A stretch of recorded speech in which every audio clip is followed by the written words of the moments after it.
seguimos expectantes. La semana pasada tuvimos ese primer encuentro desde el inicio del estallido de la guerra en Ucrania. Teníamos ese primer encuentro entre Rusia y Ucrania, entre delegaciones que Zelensky criticó, delegaciones de bajo nivel, criticaba la parte rusa y por tanto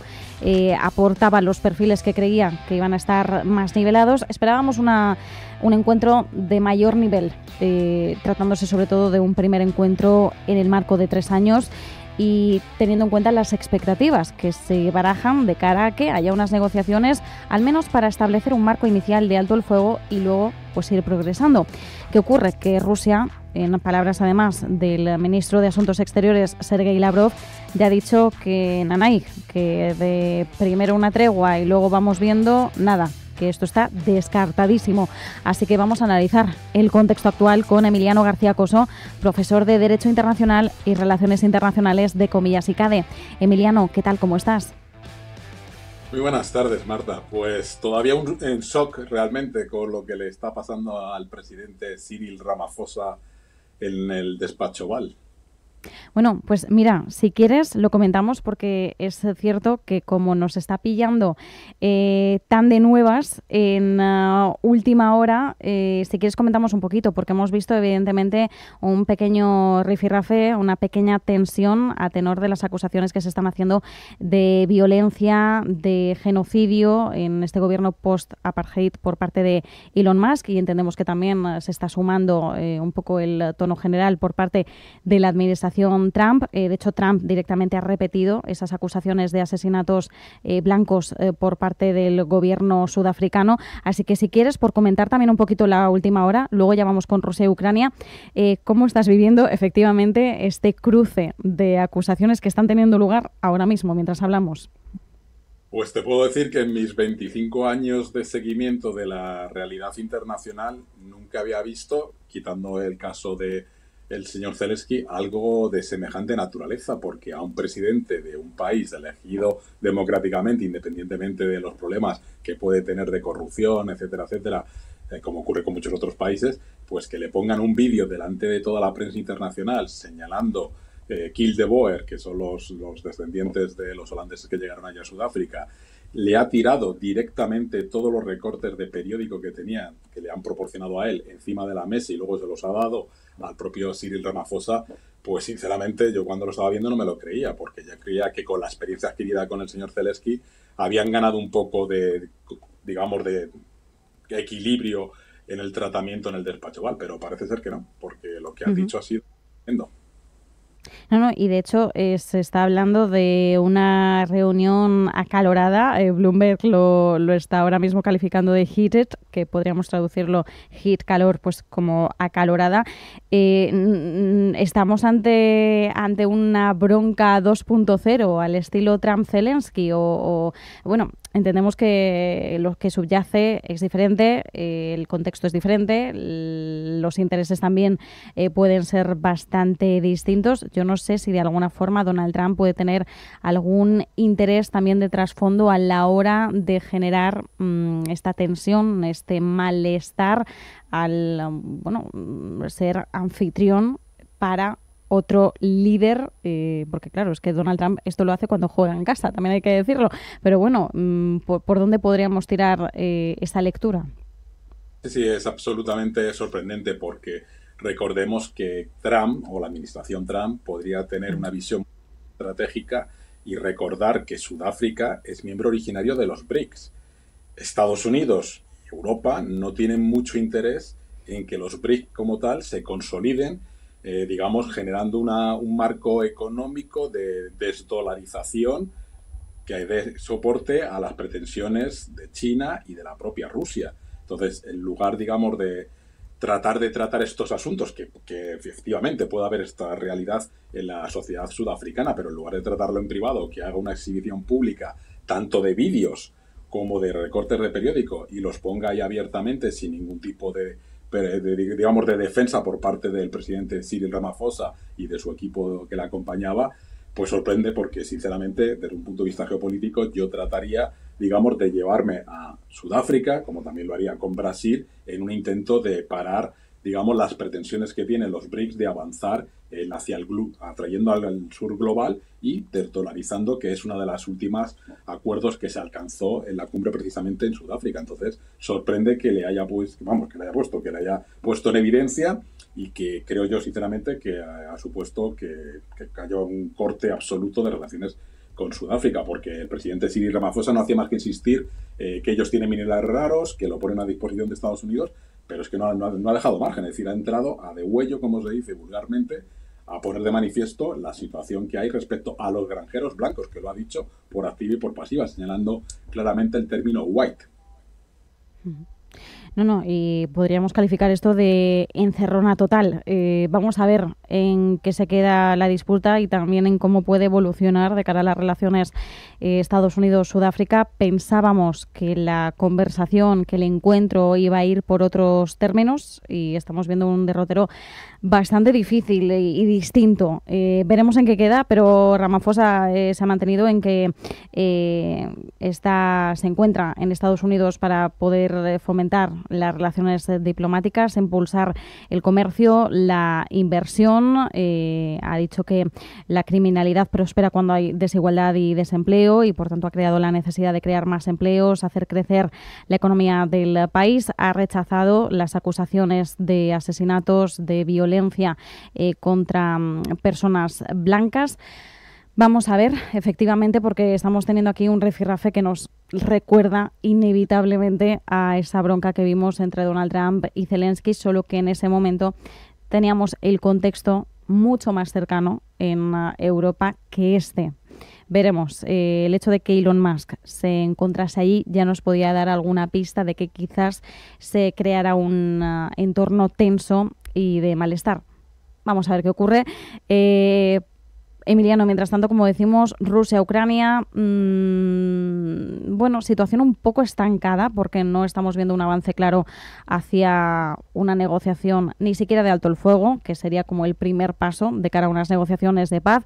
Y estas declaraciones por parte de Sergei Lavrov nos dan que pensar que Rusia por el momento no va a mover ficha. También es cierto que estamos un poco a la expectativa de ver en qué posición ambas partes querrían mover ficha de cara a ese alto el fuego. Donald Trump decía a principios de semana que iba a ser inmediato la negociación del alto el fuego entre Rusia y Ucrania, inmediata. Bueno, entendemos que lo dijo también en medio del fulgor tras la conversación con Putin. Trump ya nos tiene acostumbrados a este tipo de mensajes, es muy fácil decirlo, la realidad es otra. Así que por el momento, Emiliano, ¿en qué plano estamos? Pues no se vaticina nada positivo, porque Rusia quiere sentarse a negociar sin ningún tipo de condicionalidad, y obviamente eso pues el presidente Zelensky no lo ha aceptado y lo ha puesto así de manifiesto con el apoyo de la Unión Europea. Y de hecho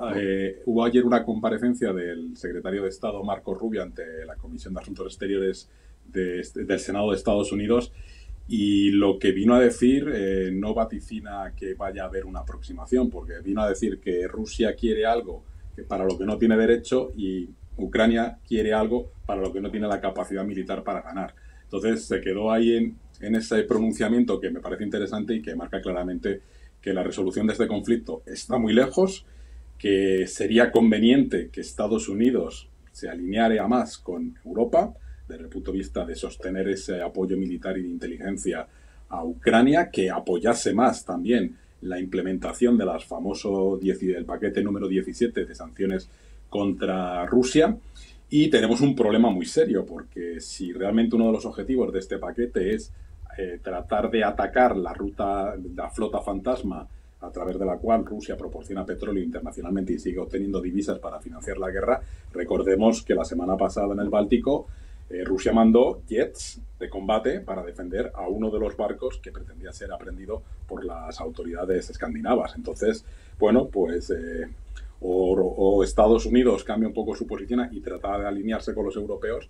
o, como dice el señor Rubio, como ha dicho el presidente J.D. Vance, abandona completamente y que resuelva los asuntos entre Rusia y Ucrania con el apoyo de Europa, que es una de las posibilidades que cada vez se aproxima más.